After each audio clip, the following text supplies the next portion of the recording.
Thank you so much for being here tonight for our central plenary, Overcoming Oppression and Building Inclusion in the Democracy Movement. So before we get started with our speakers, and we have a fantastic panel of speakers this evening. Now before we do that, I would like to share our statement from the conveners about overcoming oppression and building inclusion within our movement, so you can start to envision and really think about what it is we're saying with this statement. And the speakers are going to be elaborating on what we're talking about here. So close your eyes. I'm going to read the statement now. Our purpose is to build a truly inclusive democracy movement, one that takes on oppression in order to finally overcome it, in order to build a truly democratic society. Overcoming oppression involves building strong community and collective power. Community power begins with creating what Dr. King called the beloved community, something we are doing now with the Democracy Convention, something every one of you are doing actively each day that you participated in this. Inclusive democracy is anything but power neutral. We include in order to democratize. An inclusive democracy movement builds new institutions, cultures, and systems based on equity and direct resistance to oppressions, with the leadership and participation of those most directly affected by those oppressions. Therefore, we also exclude. We exclude and confront white supremacy and racism, nationalism and xenophobia, patriarchy and sexism, class rule and elitism, cisnormativity and homophobia, ableism, ageism, and anthropocentrism, and other structures and expressions of domination. Each oppression denies self-government, collective liberation, and full personhood. Each reinforces capitalism, a system that turns living and free beings into things for sale and consumption. The goal of the movement we are building is to overcome, not just regulate, oppression. We are outward-oriented and globally aware. We are always thinking about who is struggling for liberation, and we seek social transformation and a democratic revolution. Right?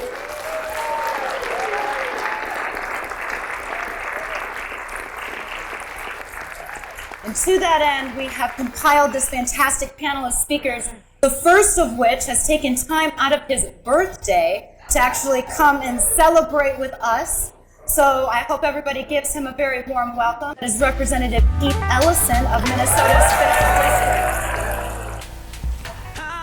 You start out in 1954 by saying nigger, nigger, nigger. By 1968, you can't say nigger, that hurts you. Backfires. So you say stuff like forced busing, states' rights, and all that stuff. You're getting so abstract now that you're talking about cutting taxes, and all these things you're talking about are totally economic things, and a byproduct of them is that blacks get hurt worse than whites. And subconsciously, maybe that's part of it, but I'm not saying that. I'm saying that it is getting that abstract and that coded that we're now doing away with the racial problem one way or another. You follow me? Because nobody's sitting around saying, we want to cut this. It's much more abstract, even in the busing thing, and a hell of a lot more abstract than nigger, nigger. Now, has anybody ever heard that before? Raise your hand if you heard it. That is a statement by a man named Lee Atwater. But see, look, I don't want you to think like Lee Atwater, he's a bad guy. See, he said the N-word, how bad is that? It's much more about the game that he plays on all of us that he didn't come up with.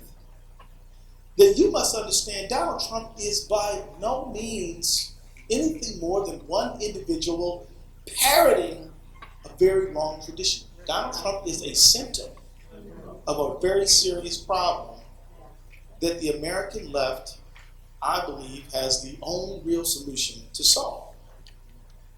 Because who else is going to say in a full-throated, clear-eyed way that not only is racism morally wrong, not only does it hurt people of color, it actually really hurts working-class white people too, and always has. And that's really kind of one of the main purposes of it. Why should A working class white person in Alabama in 1850 contemplate picking up arms for the SOB who owns the plantation. Why should he do that? How does that make sense for him? You're getting paid less because the people you're competing with don't get paid at all. You are getting treated bad because there ain't no labor standards to be called for. You're getting the total shaft, but you believe that somehow your interests are aligned with the guy in the big house, which you can't even go into. And you got to beef with this guy standing there chopping cotton just like you, or sugarcane, or you name it. That's who you don't like, because they gave you this much more gruel to eat than him, and way more than her. This is the problem of 2017. Who is going to help American people understand that racism, sexism, all these isms are fundamentally a tool to maintain a certain hierarchical social order? Because a lot of us just want to wish racism away. But of course, this potent ain't going to be wished away. You have got to take it on in a full-throated way. You got to grab it by the neck and drown it. You got to kill it. And who's going to do it but you? Because other people they don't even understand what Lee Otwater is trying to say with it. That when you say lower my taxes, that is coded, abstract, race-based language. They know it. We all kind of know it. But who is going to confront it? And who is going to deal with it so that we can really bring forth true human solidarity? That's what we've got to be fighting for. But we can't just skip to solidarity because we have too much inequity as a result of historic oppression. So who then is going to say, in order to heal a dirty wound, you have to first clean it? Well, I believe you will do that. And so it's critically important that you're gathered today on this beautiful Friday night in one of the last warm days we're going to be having in Minnesota. Y'all know in about a month from now it's going to be getting cold, right? So you're taking one of these precious few days to dig in around what I believe is the most critical issue. You can't even begin to understand income inequality until you understand racism. And by the way, every ism, and I talked about anti-black racism, I could have been talking about the Chinese Exclusion Act and Vincent Chin. I could have been talking about anti-immigrant, anti-Latino stuff. I could be talking about any range of isms as our introducer laid out when we first began this conversation. Human solidarity is the key. Acknowledging that this society has privileged some and disadvantaged others in order to divide both. And if we will confront that, we can fix that. But if we don't confront that, we are, I believe, in very tough shape. We in America, many of us are under the impression that, hey man, this is America, it's just, Trump's gonna, he's gonna lose in the midterms, and then, he's gonna be out in 2020, I think he's gonna be, maybe not awesome, but better than back to normal. Many societies that have representative democracies have gone straight out fascist. Many have. We can name examples of them. And there is nothing stopping this society from doing the same thing unless the people who love this country and are standing up for the values of it are willing to stand up right now. This is key. Thank you. And I know many of you and me have criticized our country, and it deserves to be. Nobody's going to get up and say that ain't true. Some young lady just explained to me we were on Sisterton land right now, indigenous people's land right now. She just mentioned that. And guess what? It didn't cease to be Sisterton land because the Sisterton said, y'all need some land. It didn't go quite that way. Then say, black folks, we got to build this country up. We need some workers. Y'all want to come over here and help us out? No, that's not the story of what happened. But I would submit to you that there's probably no country on this earth that I'm aware of that hasn't had slavery, displacement of people, abuse of land resources. I mean, there's no perfect place, man. So you might as well stand here and fight right here and make this one better. Might as well make this one better. So I want to say to you that this moment that we're in right now, I really do believe is very serious. It is a moment in which it's important to take stock of not just the latest tweet, and it's critically important that you don't just dismiss this as incompetence or chaotic bad leadership. No, in fact, what you see happening before your eyes is systematic destruction of every institution designed to stop a certain mentality from taking over everything. When he says fake news and attacks the press and says no cameras, and then goes, and then I'm for social media. Follow me on Twitter at Keith Ellison. But when he goes around, when he attacks the press and then uses the Twitter feed in order to simply convince people that the press is not legitimate, what he's really doing is attacking an institution that is designed to put sunlight on government corruption and abuse, and that's the press. That's why the Congress shall make no law abridging the press. That's the purpose of it. Now, the fact that the press does not live up to its constitutional responsibility is another question, and that has to do with something I want to talk about in a moment, which is concentration of markets. But that's another issue. So that's the press over there. Even Congress, you all might think, oh, Lisa Murkowski's not so hot. I got beef with her. Senator Snowe, I'm not so hot with her. And McCain, yeah, so he did one thing. Let me tell you, this is not the issue. The fact that he goes online and attacks them means that he's willing to persecute people for representing the will of their constituents. Mm-hmm. That's another institution. The Congress, which is supposed to be representative of the people, which he is willing to attack and undermine, belittle, and move aside. Now, if there's the least sympathetic person who I've been sympathetic to over the last week is this Jeff Sessions. What a horrible guy, right? So racist, he couldn't even be confirmed as a judge. So racist. But when you see Trump kicking his butt, it's like, wow, what did he do? Well, what he did is he refused, through his recusal, to help Trump engage in obstruction of justice. So I used to be a criminal defense lawyer for like 17 years. How many times have I seen two guys say, look, we both were selling dope together, and if you rat on me, you're going to be sorry, man. What they used to say, remind me what they used to say, stitches get stitches, right? And that's what's going on. Snitches get stitches. That's what's going on with Trump and Sessions right now. There's no integrity here, okay? Snitches get stitches. That's basically what's going on. You rat me out, you know. That's what's going on. So the press under attack, the Congress under attack, the institutions of justice and accountability under attack. And we can keep on marching down the line. The racism that you see now has everything to do with what I shared with you here. They're simply trying to appeal to working class white people and say, you're special. You're the special darling. I might be a billionaire, and if you come on Mar-a-Lago, other than to cut the grass, I will have you arrested. White skin and all. Yet, we're together, right? Against them.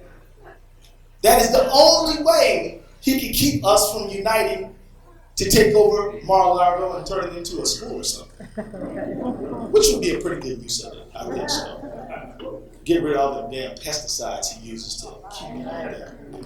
My point is that this is the moment that we're in, and every single institution that you see that is designed to create checks and balances and stop a dictator and authoritarian from ruling simply by his whim is under attack. Our primary challenge is to not see ourselves in silo movements. You might be here because you're outraged by mass incarceration. Well, what does mass incarceration have to do with corruption in government and money in politics? Well, it turns out quite a bit. And if you will dig into it, you will see how your efforts and someone else's efforts to get true public campaign finance are actually united. If you're willing to say, look, we're standing up for the environment, we are here to stand up and demand climate action, you understand that that fight and the fight to take on and dismantle monopoly is essential. Because how come we're not taking on ExxonMobil? Well, it turns out to be part of a monopoly. But Chevron, ExxonMobil, BP, there ain't too many of them. That's what a monopoly is. And they use their money to rent politicians who take no action on climate, as our world is getting unlivable for human habitation. So it's critical, and this has to do with what I believe we need to do, to come to meetings like this and to understand how fundamentally important it is for us to deconstruct the silos that we live in every day. This doesn't mean stop working on housing if your thing is housing. Work on housing. We need you to work on housing.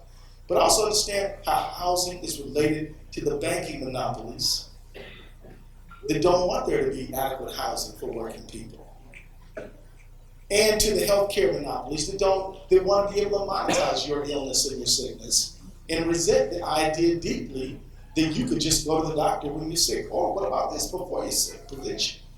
How about that, doc? You're a physician, right? Prevention's a good thing. Thumbs up on that. So this is why in this moment when I believe things are dire, it is important for an idealistic, downright unreasonable group of people to demand in America a country that truly affirms human dignity.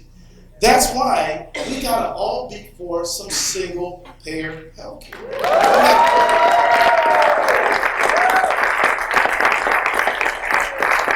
Now you might say, we saw you voting not against the repeal. You're damn right you did.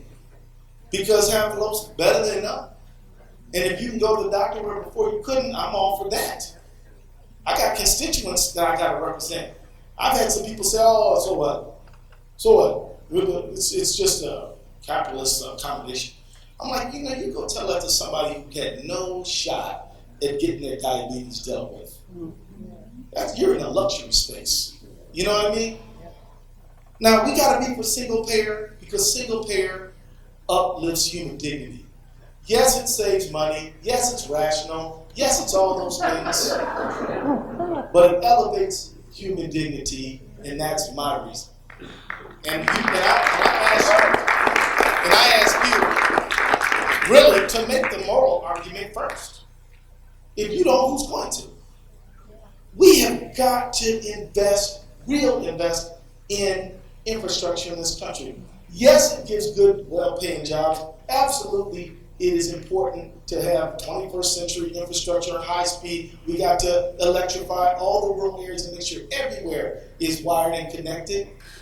And we got to make sure that our public airwaves are not taken over by the big ISP monopolies.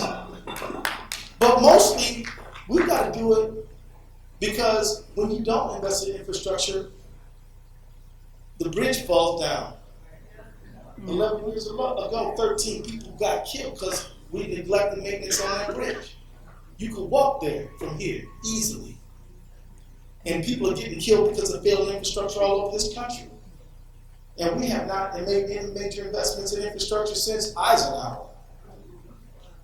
So, let's get at it. We absolutely must have a massive voter education and voter rights movement in this country. 32 states have photo ID laws, and now even the Supreme Court admits that photo ID laws do nothing to promote voter integrity. In fact, they do one thing, they exclude people from voting. Guess what? That's the point. That's like the point of it, right? And so I'm gonna wrap. I just got to know that I got 5 more minutes or less to go. So I do want to say this about dismantling monopoly. There's a lot more to be said, but I gotta say this because I want you to put on your list of things that you talk about attacking the monopoly. If you go get a beer tonight after here, there's basically going to be 2 distribution companies that'll bring it to you, just 2. If you get a hamburger, 3, chicken, 4, ISP, internet service provider, 4, banks, I don't know, no more than 5. When you concentrate markets, what you do is you say to the employee, you can't go to this guy's treating you bad, you can't go to that guy, because guess what, they're the same guy. They had lunch at the country club this morning. You think they're going to pay you more? They ain't paying you more. If you're an innovator, entrepreneur, you come up with some great new idea that people really like, they'll just buy the patent and buy you out, give you your millions, and just chuck it. The electric car is not a new idea. It ain't no new idea. It's bad, but you want to open up a little store, a little shop, try open up next to Walmart, see how that works out for you. We've got to attack it. And then they take all their monopoly profits. They attack workers' rights, they attack consumer rights, they attack the environment, they attack everything. And then what they do is they buy politicians that protect it all. Right. I'm telling you, we haven't done real antitrust since Franklin Roosevelt. And you want to know why is it that there are all these things, whether it's legalization of marijuana, whether it's legalization of same-sex marriage, all these things the American people say to posters that they are for, and yet we can't get any of them done. 89% of people say there ought to be some kind of a criminal violent background check for people who they want to go get a handgun. Even the gun owners say, yeah, that makes sense to me, and we can't do it. Why can't we do it? Because we have concentrated markets and concentrated politics as a result. And because of that, you and I have got to make this a key issue and attack it. This guy, who is the chair of the FCC, we have got to say, is absolutely operating contrary to the public interest. Just like we stopped them, even though they're in the House of both houses in the presidency, we stopped them from wrecking the Affordable Care Act. We got to stop them from wrecking that neutrality act. This is really important. So let me just wrap up right now, because I've talked longer than I'm supposed to. I just want to let you all know that we are in a critical moment in our nation's history. No one in this room remembers all these institutions being under attack quite this way.